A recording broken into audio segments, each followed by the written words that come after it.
আমন্ত্রণ আমার কথা শুনবার জন্যে। বাংলাদেশের সাম্প্রতিক রাজনৈতিক পরিস্থিতি, ছাত্র জনতার গণঅভ্যুত্থান, নাগরিক কমিটি, নতুন রাজনৈতিক দল, নির্বাচন এবং সংস্কার ও রাজনৈতিক সংকট, এগুলো এখন আলোচনার প্রধান কেন্দ্রবিন্দুতে দাঁড়িয়েছে বাংলাদেশে।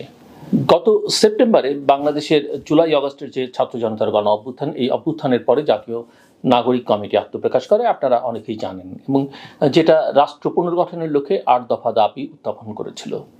এই দাবিগুলোর মধ্যে অন্যতম ছিল ছাত্র জনতা হত্যার বিচারের নিশ্চয়তা, গণপরিষদ গঠন এবং গণভোটের মাধ্যমে নতুন গণতান্ত্রিক সংবিধান প্রণয়নের জন্য জাতীয় আলোচনার আয়োজন। এরপর অক্টোবরে শহীদ মিনারে এক সমাবেশ থেকে বৈষম্য বিরোধী ছাত্র আন্দোলন ৫ দফা দাবি ঘোষণা করে, এবং এই দাবিগুলোর মধ্যে ছিল ছাত্রলীগকে স্থায়ীভাবে সন্ত্রাসী সংগঠন হিসেবে নিষিদ্ধ করা, রাষ্ট্রপতি শাহাবুদ্দিনের পদত্যাগ, ১ সপ্তাহের মধ্যে নতুন করে প্রোক্লেমেশন অফ রিপাবলিক ঘোষণা করা, গত ৩টি সংসদ নির্বাচনকে অবৈধ ঘোষণা, মোটামুটি, এবং ওই ৩টি নির্বাচনে অর্থাৎ ১৪, ১৮ এবং ২৪-এর নির্বাচনে জয়ী ব্যক্তিদের সম্পদ বাজেয়াপ্ত করা এবং ভবিষ্যতে তাদের নির্বাচনে অংশগ্রহণ নিষিদ্ধ করা। সো এই দাবিগুলো এবং তার প্রেক্ষিতে যে রাজনৈতিক প্রতিক্রিয়া আমরা দেখলাম, সেগুলো কি? যদিও রাষ্ট্রপতি অপসারণের দাবি বিভিন্ন মহল থেকে জোরালোভাবে তোলা হয়েছিল এবং তার নিয়োগের সময় এগুলো নিয়ে নানা প্রশ্ন ছিল, কিন্তু বিএনপির আপত্তির মুখে সেটা ধীরে ধীরে স্থিমিত হয়ে আসে। তবে ছাত্রলীগের নিষিদ্ধ করার দাবিটি বাস্তবায়িত হয়, কিন্তু নাগরিক কমিটির নেতারা অভিযোগ করেছেন যে বড় রাজনৈতিক দলগুলো তাদের দাবিগুলো বাস্তবায়ন করতে দিচ্ছে না। মূলত ইঙ্গিতটা তাদের বিএনপির দিকে। নাগরিক কমিটির পক্ষ থেকে বলা হয়েছে যে তাদের দাবিগুলো রাষ্ট্র পুনর্গঠনের জন্য অপরিহার্য হলেও রাজনৈতিক দলগুলোর আপত্তির কারণে তারা এগিয়ে যেতে পারছেন না। তাদের মতে আজকের রাজনৈতিক বাস্তবতা এটি বাস্তবায়িত না হলেও ভবিষ্যতে এটি কার্যকর করার সুযোগ থাকবে। স্থানীয় সরকার এবং প্রশাসনের একটা বড় পরিবর্তন আমরা লক্ষ্য করেছি এই সময়টিতে। গত ডিসেম্বরে নাগরিক কমিটি দাবি তুলে যে ফ্যাসিবাদ বিরোধী রাজনৈতিক দলগুলো সমর্থিত যেসব স্বতন্ত্র প্রার্থী জুলাই গণ অভ্যুত্থানে গুরুত্বপূর্ণ ভূমিকা রেখেছিলেন, তাদের প্রশাসক হিসেবে নিয়োগ দেওয়া হোক। এই দাবির প্রেক্ষিতে তারা সমাবেশও করেন। তবে রাজনৈতিক মহলে এ নিয়ে সমালোচনা সৃষ্টি হলে তারা এই অবস্থান থেকে তারা পিছিয়ে আসেন।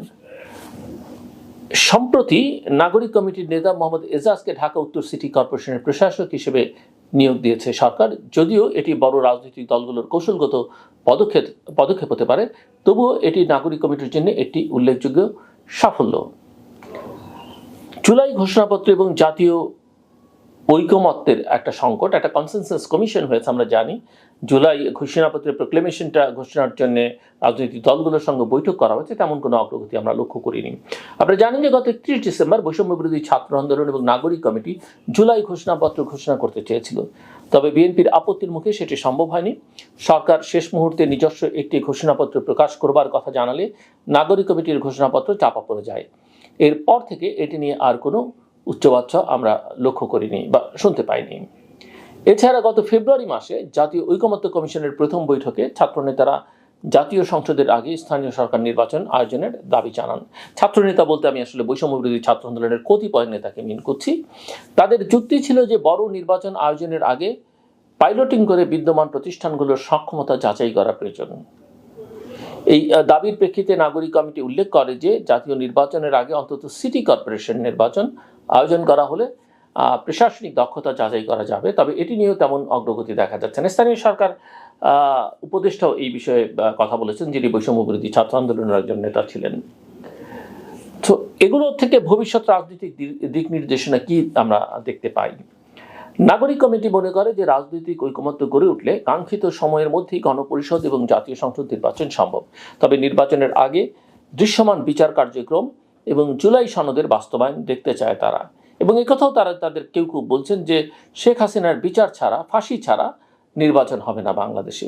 অন্যদিকে জাতীয় সংকটের সমাধানের জন্য বিভিন্ন সময় দাবির কথা উত্থাপন করা হলে বিভিন্ন দাবি বিএনপি এবং অন্যান্য রাজনৈতিক দল যদি কেবল নিজেদের স্বার্থের জন্য বিরোধিতা করে, তাহলে জনগণ অবশ্যই তাদের জবাব দেবে।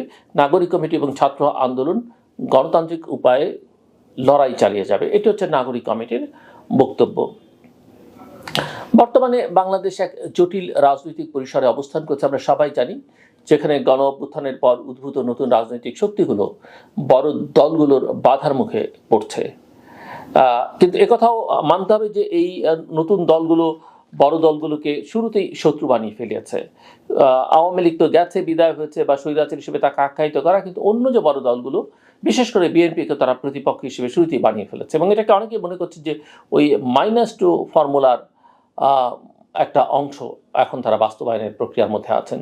সো নাগরিক কমিটি এবং ছাত্র আন্দোলনের দাবিগুলো আংশিকভাবে বাস্তবায়িত হলেও রাজনৈতিক সমীকরণ এবং বৃহৎ দলগুলোর অবস্থানের কারণে এগুলো পুরোপুরি সফল হয়নি বলে ছাত্র আন্দোলনের সঙ্গে যুক্ত থাকা কেউ কেউ মনে করছেন।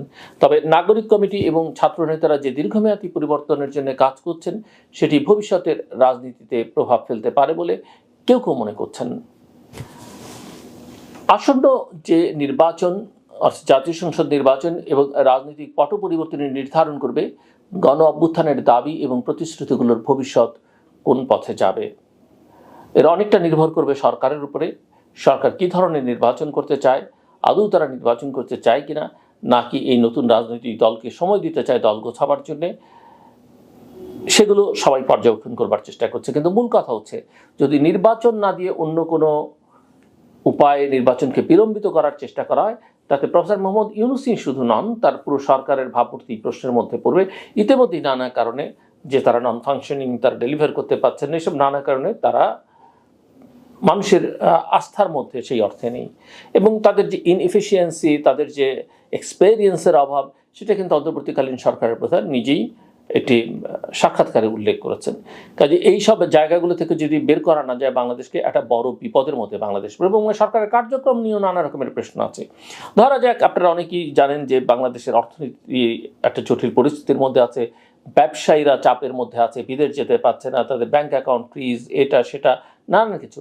আবার রটনা আছে যে একটি বিশেষ গ্রুপ, বাংলাদেশের একটি বড় শিল্প গ্রুপ, তাদের কোনো সমস্যা হচ্ছে না এবং তাদের বিরুদ্ধে অভিযোগের কোনো সীমা পরিসীমা নেই বিগত সরকারের সময়, এবং তারা বিগত সরকারের সঙ্গেই ছিল, এবং অন্যান্য সময় তাদের কোনো তাদের বিরুদ্ধে অভিযোগের সীমা পরিসীমা নেই। নানা ধরনের মরাল যে দিক তাদের, সেখানেও অনেক রকমের ব্যর্থ বিচ্যুতি লক্ষ্য করা গেছে, কিন্তু তাদেরকে টাচ করা হচ্ছে না। শোনা যায় অভিযোগ যে এরা এই নতুন রাজনৈতিক দলটাকে অর্থায়ন করেছেন। অভিযোগের সত্য মিথ্যা আমি জানি না, বাট এই অভিযোগ নানান মাধ্যমে আছে। নাহলে অন্য সকল ব্যবসায়ী, এমনকি যারা কোনো রকমের অপরাধের সঙ্গে সেই অর্থে ছিলেন না, সেই বিজনেস হাউসগুলো সাফার করছে, কিন্তু এই বড় এই যে মহিরুহ হিসেবে যেই অপরাধী চক্র একটা তৈরি হয়েছে বাংলাদেশে, একটা ব্যবসায়ী গ্রুপ, তাদেরকে কেউ টাচ করছে না। কেন করছে না? এই প্রশ্ন আছে। প্রশ্ন আছে যে বাংলাদেশে যে সংগঠন নিষিদ্ধ, সেই সংগঠন কিভাবে রাজনৈতিক তৎপরতা চালায়। সন্ত্রাসী সংগঠন হিসেবে যেটা নিষিদ্ধ হয়েছে, আমি জামায়াতের কথা বলছি না, তারা তাদের তৎপরতা চালাচ্ছে, এবং সেখানে গিয়ে আমরা উপদেষ্টাকে যেতে দেখছি কাউকে রক্ষা করবার জন্য, সেখানে পুলিশকে অনেক ক্ষেত্রে তার ভূমিকা পালন করতে বিলম্বিত দেখছি। সবচেয়ে বড় কথা হলো যে তারা মাঠে কিভাবে নামছে, এবং সব মিলে যেটা বোঝা যায় যে বাংলাদেশের নিরাপত্তা কিন্তু নানা দিক থেকে হুমকির সম্মুখে, এবং এই সংকট দূর করবার জন্য বাংলাদেশকে যত দ্রুত সম্ভব জনপ্রতিনিধিদের কাছে ক্ষমতা দিয়ে বর্তমান সরকারকে আসলে বিদায় নিতে হবে। এর বাইরে তারা যতদিন থাকতে চাইবেন থাকবেন, সংকট কিন্তু ঘনীভূত হবে, এটা মোটামুটিভাবে স্পষ্ট। আমার কথা শুনবার জন্য আপনাদের অসংখ্য ধন্যবাদ, আপনাদের সবার জন্য শুভকামনা।